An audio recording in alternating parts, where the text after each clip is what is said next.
না, ভালো কাজটা ভালো করেছে, এটাই আমার পক্ষে ভালো। হ্যাঁ, এটা একটা ব্যাপার, এটা একটার জন্য আর কি বলবো।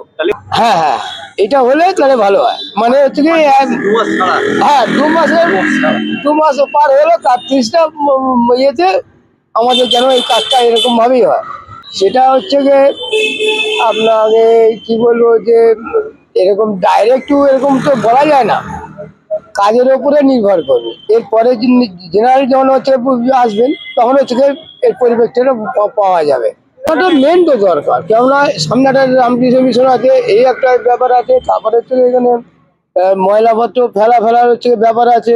দিন যেটা হচ্ছে গিয়ে তোমাদের হচ্ছে রাস্তা যেটা হচ্ছে করতে চাইছিল, সেটা সেইভাবে তো হয়নি। ওটা ওই শান্তিং করে এখন দেখিয়ে দিয়েছে, ব্যাস এটাই। এরপরে তো একটুখানি বড় গাড়ি ঢুকবে, ভেঙে যাবে। হ্যাঁ, এটা করে ফেলেছে, আর কি করা যাবে। সাইডে ইট ফেলে কাজ করেছেন। আমাদের ওয়ার্ডে যে কাউন্সিলর আছেন তিনি দাঁড় করিয়ে কাজ করছিলেন।